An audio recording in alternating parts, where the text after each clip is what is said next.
Hello दोस्तों, मैं हूँ राधा तिवारी। गंगा सागर साहित्य चैनल में आप सभी का स्वागत है। आज हम बात कर रहे हैं उसने कहा था कहानी के बारे में। उसके पहले हम यूजीसी नेट में जो लगी हुई कहानी है, जितनी भी कहानियाँ हैं उसके प्रकाशन वर्ष, कहानी और किस पत्रिका में प्रकाशित हुई हैं, हम सभी पहले देख लेते हैं। इसके बाद पूरी कहानी का हम लाइन बाय लाइन वाचन करेंगे। कहानी, प्रकाशन वर्ष, पत्रिका।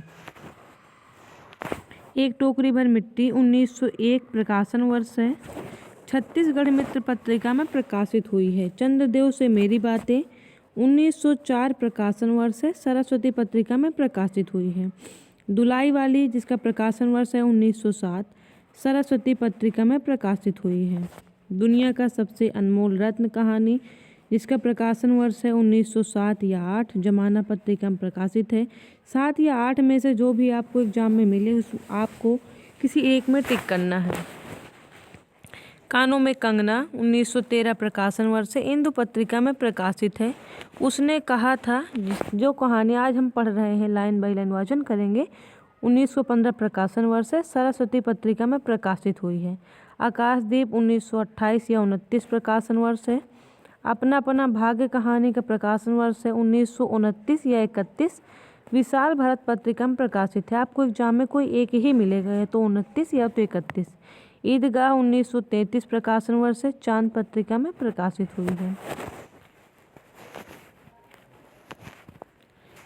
रोज या गैंग्रीन, इसके दो नाम है कहानी के, 1934 प्रकाशन वर्ष है। राही, जिसका प्रकाशन वर्ष है 1947, हंस पत्रिका में प्रकाशित हुई है। सिक्का बदल गया कहानी 1948 प्रकाशन वर्ष है। प्रतीक पत्रिका में प्रकाशित हुई है। परिंदे में आपको बहुत ही कन्फ्यूजन रहती है कि इसका परिंदे का प्रकाशन वर्ष क्या है। जब पूछे परिंदे तो 1957 या 60 में से कोई एक टिक करना है। और हंस पत्रिका, जब पूछे परिंदे कहानी तो 1957, परिंदे कहानी संग्रह तो 1960। कोसी का घटवार कहानी 1957 या 58, कल्पना पत्रिका में प्रकाशित हुई है। कोसी का घटवार कहानी। लाल पान की बेगम 1957 प्रकाशन वर्ष है। कहानी पत्रिका में प्रकाशित हुई है। राजा निर्वंशिया कहानी 1957 या 58 प्रकाशन वर्ष है। तीसरी कसम उर्फ मारे गए गुलफाम कहानी 1958 प्रकाशन वर्ष है। अपरंपरा पत्रिका में प्रकाशित हुई है। अपरंपरा पत्रिका में प्रकाशित हुई है। पिता कहानी का प्रकाशन वर्ष 1965। इंस्पेक्टर माता दीनचांद पर कहानी का प्रकाशन वर्ष 1970। अमृत सरा गया कहानी का प्रकाशन वर्ष 1973 और हंस पत्रिका में प्रकाशित हुई है। अब हम बात कर रहे हैं जितने भी राइटर लगे हुए हैं, कहानीकार, उनका जीवन क्रम, क्योंकि बहुत ही महत्वपूर्ण है। एग्जाम में पूछा जाता है कि आप क्रोनोलॉजी ऑर्डर में सेट करिए क्वेश्चन को। तो देखते हैं हम। माधवराव सप्रे का जन्म हुआ था 1871 में। प्रेमचंद्र का जन्म हुआ 1880 में। राजेंद्र बाला घोष का जन्म हुआ 1882 में। चंद्रधर शर्मा गुलेरी का जन्म हुआ 1883 में। जयशंकर प्रसाद का जन्म हुआ है 1889 में। राधिका रमण सिंह जी का जन्म हुआ है 1890 में। सुभद्रा कुमारी चौहान का जन्म हुआ था 1904 में। जयनंद कुमार का जन्म हुआ है 1905। आगे का जन्म है 1911 है। भीष्म साहनी का 1915 है। फणीश्वरनाथ रेणु 1921। हरिशंकर परसाई 1924। कृष्णा सोपते 1925। निर्मल वर्मा 1929। कमलेश्वर 1932। शेखर जोशी 1932। ज्ञान रंजन 1936। अब हम देख रहे हैं जो दृष्टि वाली बुक है, उसके अंदर से जो महत्वपूर्ण कोटेशन है, महत्वपूर्ण जानकारी है दृष्टि वाली बुक से, उसने कहा था कहानी के बारे में, उसको हम यहीं पर देख लेते हैं। फिर उसके बाद लाइन बाय लाइन पूरी कहानी का वाचन करेंगे।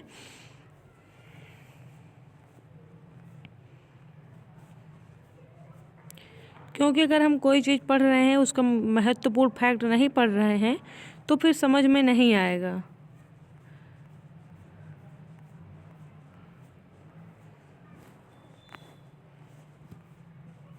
जो भी कहानी लगी हुई है अपने सिलेबस में, कहानी, निबंध, नाटक, उसको हमें महत्वपूर्ण तथ्य के साथ ही पूरा लाइन बाय लाइन वाचन भी साथ में करते चलना है। देखते हैं हम। उसने कहा था कहानी चंद्रधर शर्मा गुलेरी द्वारा लिखित है। यह कहानी 1915 में सरस्वती पत्रिका में प्रकाशित हुई है। इसका प्रतिपाद्य क्या है? इस कहानी में लेखक ने इसके केंद्रीय चरित्र लहना सिंह के माध्यम से प्रेम, कर्तव्य तथा आत्म बलिदान के पारस्परिक संघर्ष का मर्मस्पर्शी चित्रण किया है। इस कहानी में लहना सिंह अपने बचपन की प्रेमिका के कहने पर अपने पति की रक्षा करते करते युद्ध भूमि में अपने प्राणों का बलिदान कर देता है। पात्र देखते हैं। लहना सिंह जो 77 नंबर सिख राइफल में जमादार, इसकी पोस्ट है ये। बचपन में अपने मामा के यहाँ एक लड़की से प्रेम हो जाता है जो बाद में सूबेदारनी बनती है। कर्तव्यनिष्ठ सिपाही है, और कुशल सिपाही है। कौन? लहना सिंह की बात हो रही है। अपने दिए वचन को निभाने के लिए अपने प्राणों को भी कुर्बान कर देता है। अब आइए सूबेदारनी पात्र हैं, जो सूबेदार हजारा सिंह की पत्नी हैं। बोधा सिंह की माँ हैं। बचपन में अपने मामा के यहाँ लहना सिंह से मिलती हैं, जो उसकी जान बचाता है। लहना सिंह से अपने पति और पुत्र की रक्षा के लिए भिक्षा मांगती हैं।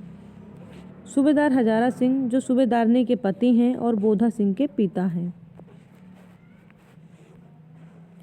लहना सिंह को बहुत चाहता है।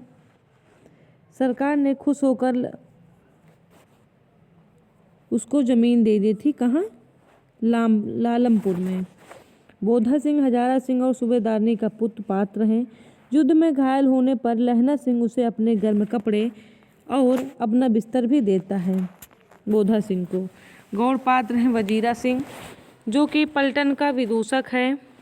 लेफ्टिनेंट साहब 5 वर्ष से लहना सिंह के रेजिमेंट में अफसर। इसको मारकर कोई जर्मन इसका वेश धारण करके आता है, जिसकी पहचान कर लहना सिंह उसे मार देता है, लेकिन वह लहना सिंह को घायल कर देता है। और जो गौड़ पात्र के अंतर्गत हैं महासिंह, शाम सिंह सिपाही हैं ये दोनों। अतर सिंह सूबेदारनी सूबेदारनी है मामा के, यानी जो अतर सिंह हैं जो सूबेदारनी के मामा हैं। जो कीरत सिंह हैं वो लहना सिंह के भाई हैं। अब्दुल्ला जो है लेफ्टिनेंट साहब का खानसामा है। पोलू राम डाक बाबू है। तुर्की मौलवी, ये सब क्या है? गौड़ पात्र हैं। विशेष देख लेते हैं, क्योंकि आजकल एग्जाम में जो आपको 5 कोटेशन मिलेंगे, 4-5 जितने भी, उसमें से ये विशेष बहुत ही पूछा जाता है। पूर्व दीप्त शैली यानी फ्लैशबैक शैली पर आधारित है। प्रेम के आदर्श स्वरूप का चित्रण किया गया है। त्याग एवं वीरता के आदर्श की कहानी है। प्रथम विश्व युद्ध की पृष्ठभूमि पर लिखी गई कहानी है। देश प्रेम की कहानी है। वचनबद्धता एवं उस हेतु प्राणों के समर्पण की कहानी है। सैन्य जीवन एवं युद्ध की विभीषिका का चित्रण है। स्थान देख लेते हैं। अमृतसर आया है। मंगरे सूबेदारनी के घर है। मंगरे जो सूबेदारनी का जो कहाँ घर था, मंगरे जगह में था। मांझे लहना सिंह का घर था। गुरु बाजार लहना के मामा का घर है। जगाधारी जो है जहाँ लेफ्टिनेंट साहब शिकार खेलने गए थे। लायलपुर बर्लिन, जहाँ सूबेदार को सरकार ने खेत दिया था। इसके प्रमुख उदाहरण देख लेते हैं, यानी प्रमुख कथन। बड़े बड़े शहरों के इक्के गाड़ी वालों की जबान के कोड़ों से जिनकी पीठ छिल गई और कान पक गए, उनसे हमारी प्रार्थना है कि अमृतसर के बम्बू काट वालों की बोली का मरहम लगावें। हट जा वीड़े जोगिए, हट जा कर्मा वालिए, हट जा पुत्या प्यारिए, बच जा लंबी उम्र वालिए। समष्टि में इनका अर्थ है कि तू जीने योग्य है, तू भाग्य वाली है, पुत्रों की प्यारी है, लंबी उम्र तेरे सामने है, तू क्यों पहिए के नीचे आना चाहती है, बच जा। लड़के ने मुस्कुराकर पूछा, तेरी कुड़माई हो गई है? पर इस पर लड़की कुछ आंखें चढ़ाकर धत कहकर दौड़ गई और लड़का मुंह देखता रह गया। फिरंगी मेम फल और दूध की वर्षा कर देती है। लाख कहते हैं दाम नहीं लेती। कहती है तुम राजा हो, मेरे मुल्क को बचाने आए हो। बिना फेरे घोड़ा बिगड़ता है और बिना लड़े सिपाही। लड़ाई के मामले जमादार या नायक के चलाए नहीं चलते। बड़े अफसर दूर की सोचते हैं। 300 मील का सामना है, एक तरफ बढ़ गए तो क्या होगा। हाँ, देश क्या है, स्वर्ग है। मैं तो लड़ाई के बाद सरकार से 10 गुमा जमीन यहाँ मांग लूँगा और फलों के बूटे लगाऊंगा। जैसे मैं जानता ही न हूँ कि रात भर तुम अपने कंबल से उसे उड़ाते हो, आप सिगड़ी के सहारे गुजर करते हो, उसके पहरे पर आप पहरा दे आते हो, अपने सूखी लकड़ी के तख्तों पर उसे सुलाते हो, आप कीचड़ में पड़े रहते हो, कहीं तुम न मांदे पड़ जाना। जाड़ा क्या है, मौत है। अरे और निमोनिया से मरने वालों को मुरब्बे नहीं मिला करते। मेरा डर मत करो, मैं तो बुलेल का खड्ड के किनारे मरूंगा भाई। कीरत सिंह की गोदी पर मेरा सिर होगा और मेरे हाथ के लगाए हुए आंगन के आम के पेड़ की छाया होगी। ये जब घर गया था तब की बात हो रही है। सूबेदार ने लहना सिंह की जांघ में पट्टी बंधवानी चाही, पर उसने यह कहकर टाल दिया कि थोड़ा घाव है, सवेरे देखा जाएगा। बोधा सिंह ज्वर में बर रहा था, वह गाड़ी में लिटाया गया। लहना को छोड़कर सूबेदार जाते नहीं थे, यह देख लहना ने कहा, तुम्हें बोधा की कसम और सूबेदारनी जी की सौगंध, जो इस गाड़ी में न चले आओ। और तुम मेरे लिए वहां पहुंचकर गाड़ी भेज देना, और जर्मन मुर्दों के लिए भी तो गाड़ियां आती होंगी। मेरा हाल बुरा नहीं है, देखते नहीं मैं खड़ा हूँ, वजीरा सिंह मेरे पास ही हैं। सुनिए तो सूबेदारनी, होरा को चिट्ठी लिखो तो मेरा मत्था टेकना लिख देना, और जब घर जाओ तो कह देना कि मुझसे जो उसने कहा था वह मैंने कर दिया। मृत्यु के कुछ समय पहले स्मृति बहुत साफ साफ हो जाती है। जन्म भर की घटनाएं एक एक करके सामने आती हैं, सारे दृश्यों के रंग साफ होते हैं, समय की धुंध बिल्कुल उन पर से हट जाती है। तुम्हें याद है एक दिन तांगे वाले का घोड़ा दही वाले की दुकान के पास बिगड़ गया था। तुमने उस दिन मेरे प्राण बचाए थे। आप घोड़ों की लातों पर चले गए थे, मुझे उठाकर दुकान के तख्त के पास खड़ा कर दिया। ऐसे ही इन दोनों को बचाना, यही मेरी भिक्षा है। तुम्हारे आगे मैं आंचल पसारती हूँ। वजीरा सिंह पानी पिला पिला उसने कहा था, अब के हाड़ में यह आम खूब फलेगा। जितना बड़ा तेरा भतीजा है उतना ही यह आम है। जिस महीने उसका जन्म हुआ था उसी महीने मैंने इसे लगाया था। फ्रांस और बेल्जियम 68वीं सूची, मैदान में घावों से मरा, नंबर 77, सिख राइफल्स, जमादार लहना सिंह। यह था दृष्टि वाली बुक से महत्वपूर्ण फैक्ट। अब हम करेंगे पूरी लाइन बाय लाइन कहानी का वाचन। उसने कहा था चंद्रधर शर्मा द्वारा लिखित कहानी, जिस कहानी का मैं लाइन बाय लाइन पूरा वाचन करूंगी। इसमें अंडरलाइन करने का PDF एक्सेस नहीं दे रही है, इसके लिए सॉरी, बट आप वाचन पूरा सुनिएगा, आपको समझ में आएगा, पूरी कहानी आएगी, अच्छे से आएगी। बड़े बड़े शहरों के इक्के गाड़ी वालों की जबान के कोनों से जिनकी पीठ छिल गई है और कान पक गए हैं, उनसे हमारी प्रार्थना है कि अमृतसर के बम्बू काट वालों की बोली का मरहम लगावें।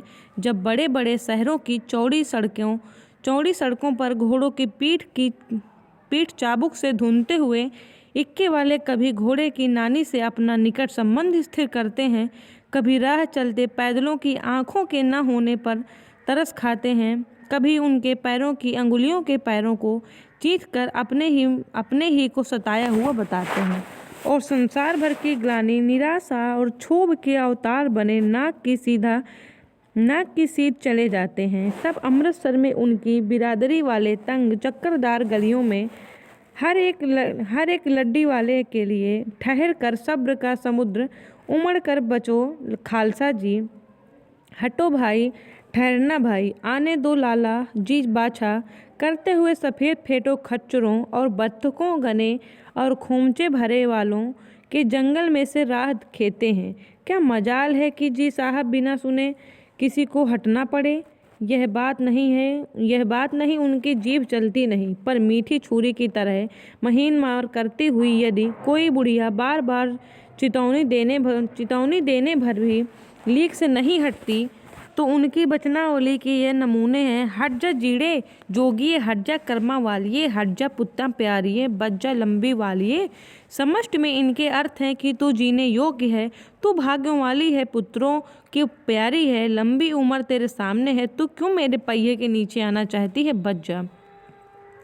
ऐसे बम्बू काट वालों के बीच में होकर एक लड़का और एक लड़की चौक की दुकान पर आ मिले। उसके बालों और इसके ढीले सुथने से जान पड़ता था कि दोनों सिख हैं। अपने अपने मामा के केस धोने के लिए दही लेने आया था और यह रसोई के लिए बढ़िया। दुकानदार एक परदेसी से गुथ रहा था जो शेर भर गीलों पापड़ों की गड्डी को गिने बिना हटता न था। तेरा घर कहाँ है? मंगरे में। और तेरे? मांझे में। यह कहाँ रहती है? अतर सिंह की बैठक में। वो मेरे मामा होते हैं। मैं भी मामा के यहाँ आया हूँ। उनका घर गुरु बाजार में है। इतने में दुकानदार निपटा और इनका सौदा देने लगा। सौदा लेकर दोनों साथ साथ चले। कुछ दूर जाकर लड़के ने मुस्कुरा कर पूछा, तेरी कुड़माई हो गई है? इस पर लड़के की कुछ आंखें चढ़ाकर कहा, धत, कहकर दौड़ गई और लड़का मुंह देखता रह गया। दूसरे तीसरे दिन सब्जी वाले के यहाँ, दूध वाले के यहाँ अकस्मात दोनों मिल जाते। महीने भर यही चलता रहा। दो तीन बार लड़के ने फिर पूछा कि तेरी कुड़माई हो गई, और उत्तर में वही धत मिला। एक दिन जब फिर लड़के ने वैसे ही हंसी में चिढ़ाने के लिए पूछा तो लड़की की संभावना के विरुद्ध बोली, हाँ हो गई है। कब? कल देखते नहीं, ये रेशम से कढ़ा हुआ सालू। और लड़की भाग गई। लड़के ने घर की तरह राह ली। रास्ते में एक लड़के को मोरी में ढकेल दिया। एक छावड़ी वाले की दिन भर की कमाई खोई। एक कुत्ते पर पत्थर मारा और गोभी वाले के ठेले में दूध उड़ेल दिया। सामने नहा कर आती हुई किसी वैष्णवी से टकरा कर अंधे की उपाधि पाई। तब कहीं घर पहुंचा। ये लड़के की हालत थी। लड़की के कहने के बाद कि मेरी कुड़माई हो गई, अर्थात मेरी शादी पक्की हो गई है। राम राम, यह भी कोई लड़ाई है? दिन रात खंदकों में बैठे हड्डियां अकड़ गईं। लुधियाना से 10 गुना जाड़ा और मेह और बर्फ, ऊपर से पिंडलियों तक कीचड़ में घुसे हुए। जमीन कहीं दिखती नहीं। घंटे 2 घंटे में कान के पर्दे फाड़ने वाले धमाके के साथ सारी खंदक हिल जाती है और 100-100 गज धरती उछल पड़ती है। इस गैबी गोले से बचे तो कोई लड़े। नगर कोट का जलजला सुना था। यहाँ दिन में 25 जलजले होते हैं। जो कहीं खंदक से बाहर साफा या कूहनी निकल गई तो चटाक से गोली लगती है।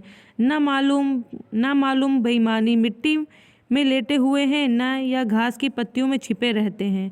लहना सिंह और 3 दिन हैं। 4 तो खंदक में बिता ही दिए। परसों रिलीफ आ जाएगी और फिर 7 दिन की छुट्टी। अपने हाथों झटका करेंगे और पेट भर खा कर के सोएंगे। उसी फिरंगी मेम के बाग में मखमल का सा हरा घास है और फल और दूध की वर्षा देकर देती है। लाख कहते हैं दाम नहीं लेती। कहती है तुम राजा हो, मेरे मुल्क को बचाने आए हो। 4 दिन तक एक फलक नहीं, नींद नहीं मिली। बिना फेरे घोड़ा बिगड़ता है और बिना लड़े सिपाही। मुझे तो संगीन चढ़ाकर मार्च का हुक्म मिल जाए, फिर 7 जर्मनों को अकेला मार कर ना लौटूं तो मुझे दरबार साहब की देहली पर मत्था टेकना नसीब न हो। पाजी कहीं के कलों के घोड़े संगीन देखते ही मुंह फाड़ देते हैं और पकड़ने लगते हैं। यूं अंधेरे में 30 मन का गोला फेंकते हैं। उस दिन धावा किया था। 4 मील तक एक जर्मन नहीं छोड़ा था। पीछे जनरल ने हट जाने का कमान नहीं दिया तो सीधे बर्लिन पहुंच जाते। क्यों? सूबेदार हजारा सिंह ने मुस्कुरा कर कहा, लड़ाई के मामले जमादार या नायक ने चलाए नहीं चलते। बड़े अफसर दूर की सोचते हैं। 300 मील का सामना है। एक तरफ बढ़ गया तो क्या होगा? सूबेदार जी सच है, लहना सिंह बोला, पर करें क्या? हड्डियों में तो जाड़ा धंस गया है। सूर्य निकलता नहीं। खाई में दोनों तरफ से चंबो की बवालियाँ के सोते सोते झर रहे हैं। एक धावा हो जाए तो गर्मी आ जाए। आदमी उठ सिगड़ी में कोले डाल। वजीरा तुम 4 जने बाल्टियाँ लेकर खाई का पानी बाहर फेंको। महासिंह शाम हो गई है। खाई के दरवाजे का पहरा बदल दो। यह कहते हुए सूबेदार सारी खंदक में चक्कर लगाने लगे। वजीरा सिंह पलटन का विदूषक था। बाल्टी में गंदला पानी भरकर खाई के बाहर फेंकता हुआ बोला, मैं पौधा बन गया हूँ। करो जर्मनी के बादशाह का तर्पण। इस पर सब खिलखिला पड़े और उदासी के बादल फट गए। लहना सिंह ने दूसरी बाल्टी भरकर उसके हाथों में देकर कहा, अपनी बाड़ी के खरबूजे में पानी दो। ऐसा खाद का पानी पंजाब भर में नहीं मिलेगा।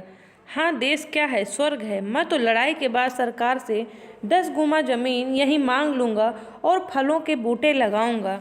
लाड़ी हेरा को यहाँ भी बुला लोगे और वहीं दूध पिलाने वाली फिरंगी में चुप कर, यहाँ वालों के शर्म नहीं।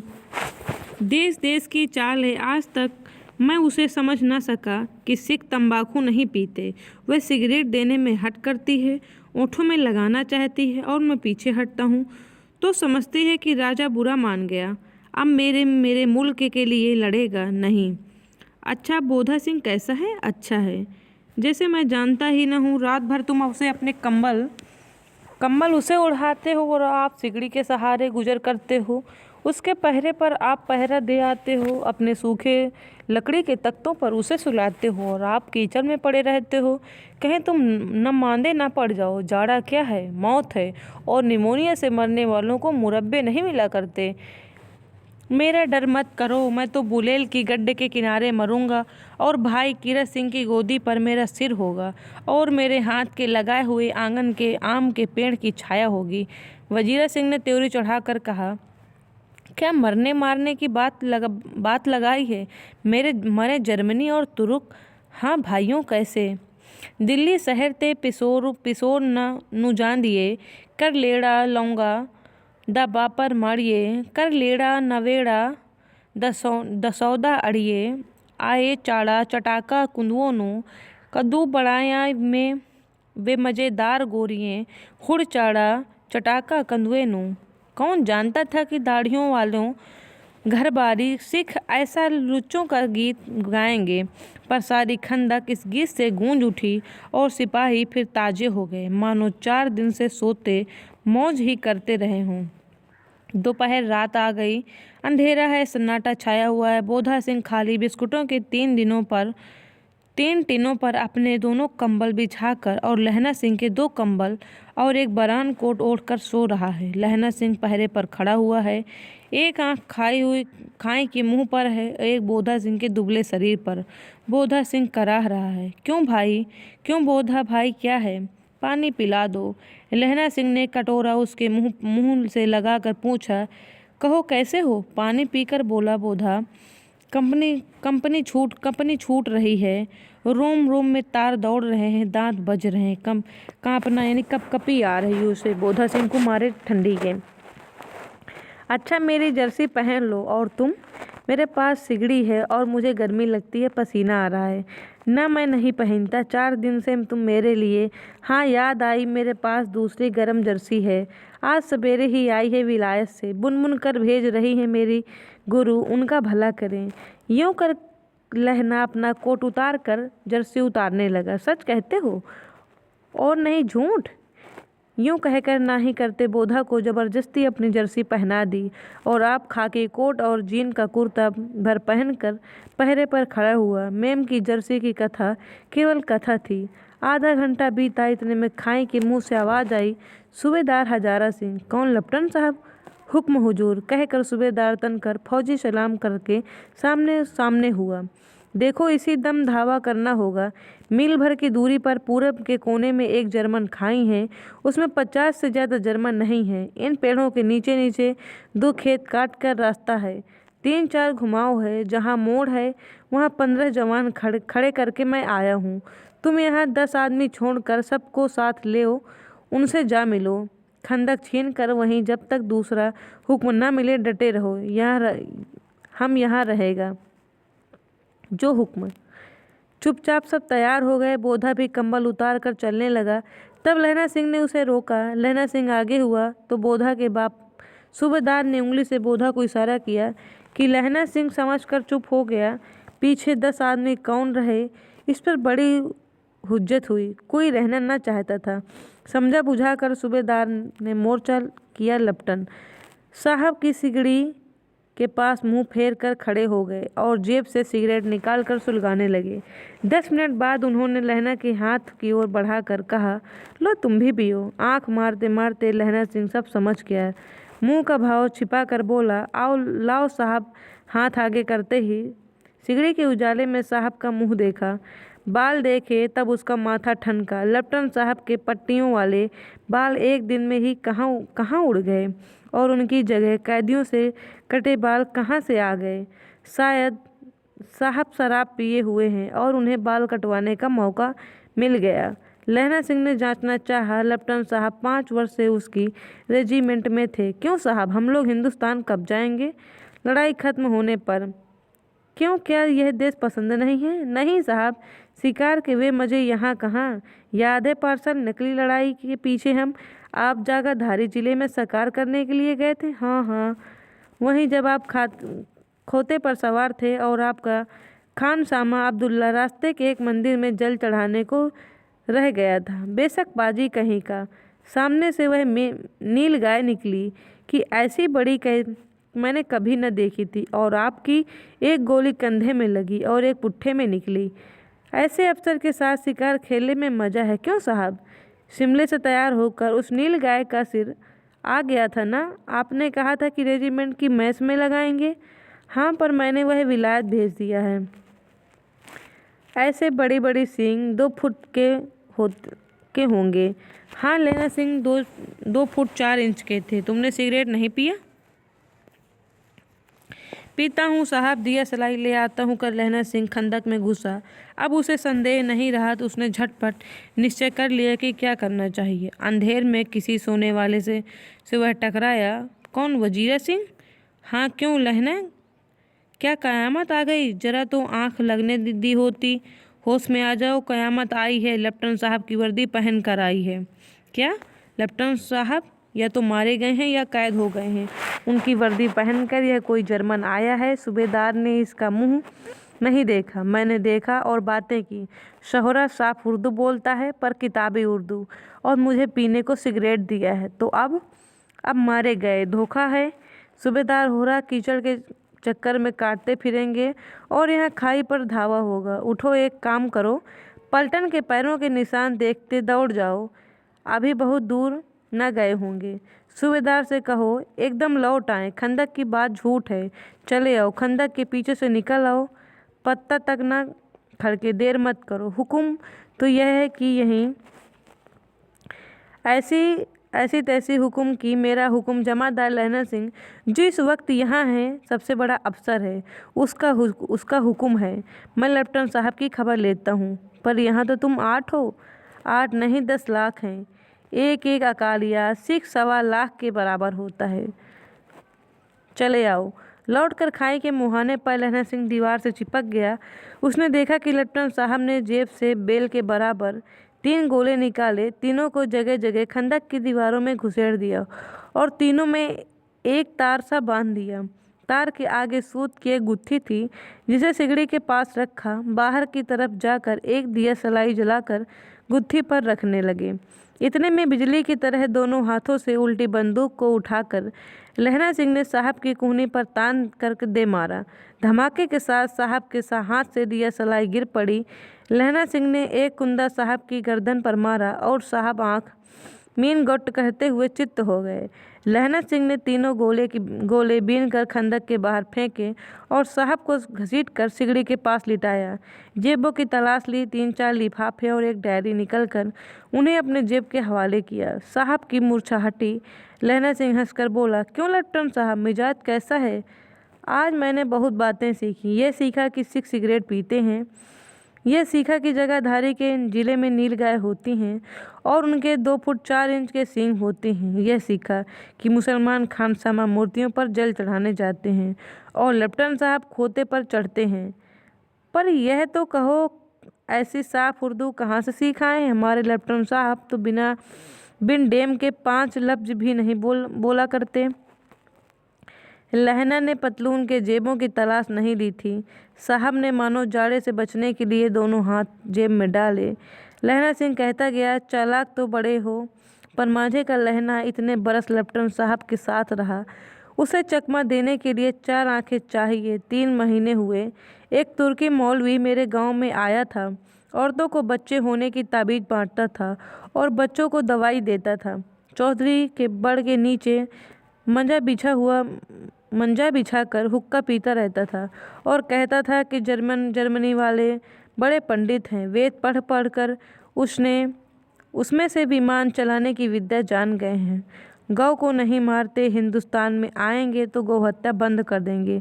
मंडी के बनियों को बहकाता कि डाक खाने से रुपया निकाल लो, सरकार का राज्य जाने वाला है।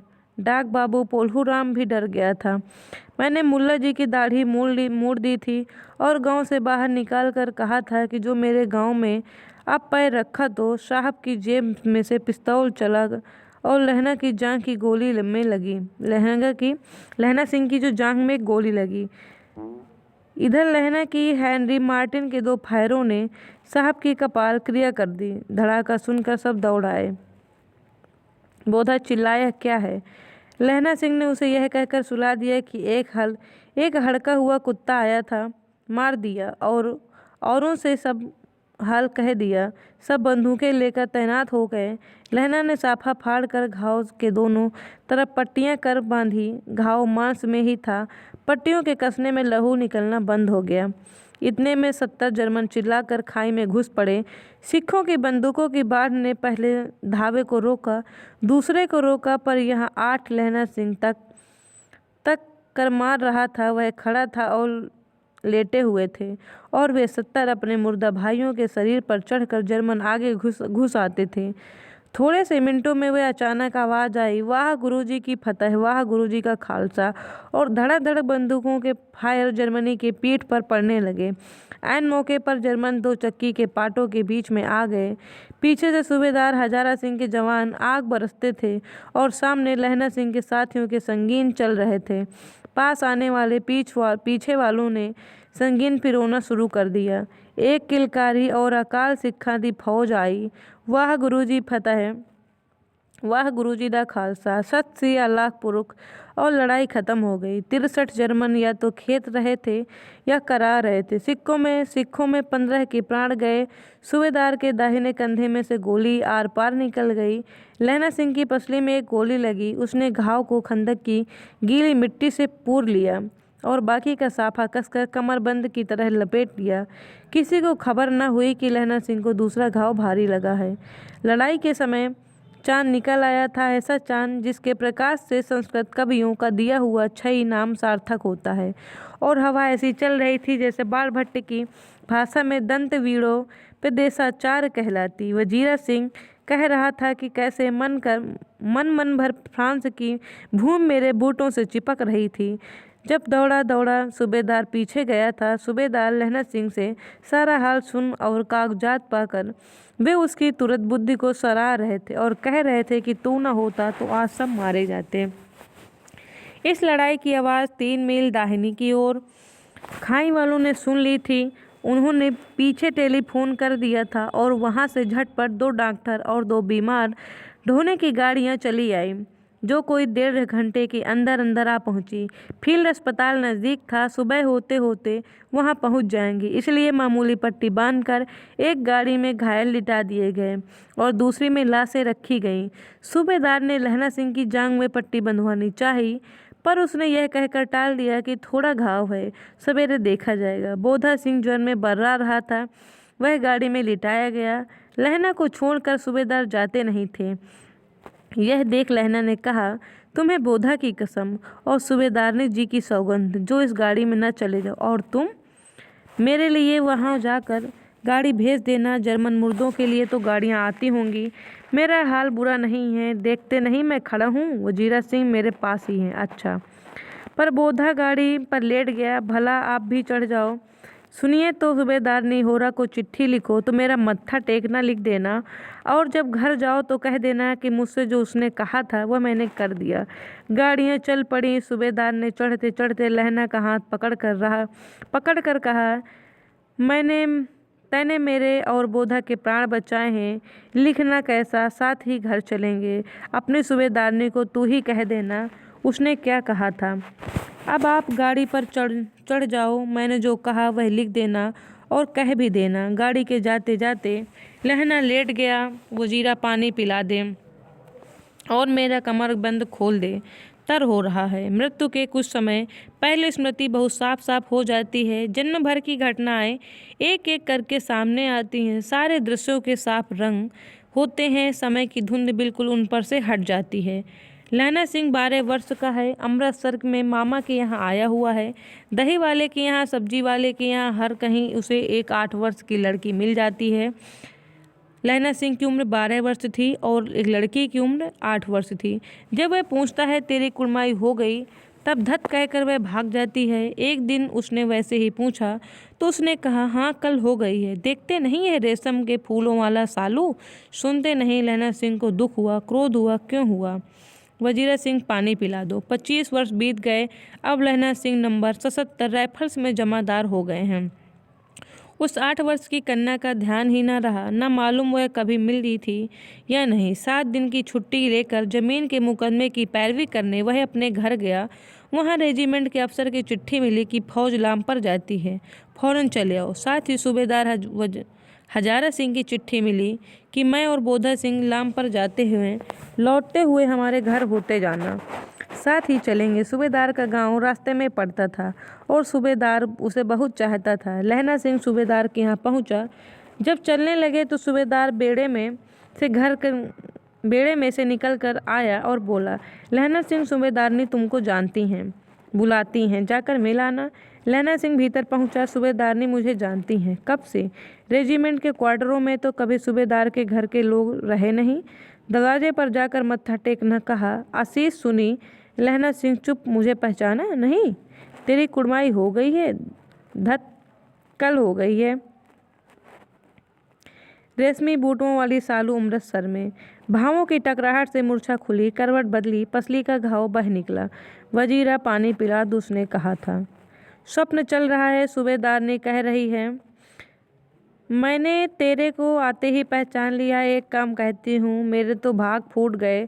सरकार ने बहादुरी का खिताब दिया, लायलपुर में ज़मीन दी। आज नमक हलाली का मौका आया है, पर सरकार ने हम तीमियों की एक घंघरिया पलटन क्यों न बना दी, जो मैं भी सूबेदार जी के साथ चली जाती। एक बेटा है फौज में भर्ती हुए, उसे 1 ही बरस हुआ है। उसके पीछे 4 हुए, पर एक भी नहीं जिया। सूबेदारनी रोने लगी। अब दोनों जाते हैं, मेरे भाग तुम्हें याद है। एक दिन तांगे वाले का घोड़ा दही वाले की दुकान के पास बिगड़ गया था। तुमने उस दिन मेरे प्राण बचाए थे। आप घोड़े की लातों में चले गए थे और मुझे उठाकर दुकान के तख्त पर खड़ा कर दिया था। ऐसे ही इन दोनों को बचाना, यही मेरी भिक्षा है। तुम्हारे आगे मैं आंचल पसारती हूँ। रोती रोती सूबेदारनी ओबरी में चली गई। लहना सिंह आंसू पोंछता हुआ बाहर आया। वजीरा सिंह पानी पिलाओ, उसने कहा था। लहना का सिर अपनी गोद में रखे वजीरा सिंह बैठा है। जब मांगता है तब पानी पिला दो। आधे घंटे तक लहना चुप रहा, फिर बोला, कौन? कीरत सिंह?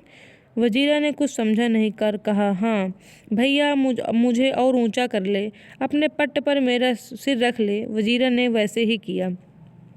हाँ अब ठीक है, पानी पिला दे। अब बस अब के हाड़ में यह आम खूब फलेगा। चाचा भतीजा दोनों यहीं बैठकर आम खाना। जितना बड़ा तेरा भतीजा है उतना ही यह आम का पेड़। जिस महीने उसका जन्म हुआ था उसी महीने में मैंने इसे लगाया था। वजीरा सिंह के आंसू टप टप टपक रहे थे। कुछ दिन पीछे लोगों ने अखबारों में पढ़ा, फ्रांस बेल्जियम 68वीं सूची, मैदान में घावों से मारा, नंबर 77 सिख राइफल्स, जमादार लहना सिंह। ये थी बहुत ही महत्वपूर्ण कहानी, उसने कहा था। जो पूरी कहानी का मैंने लाइन बाय लाइन वाचन किया है।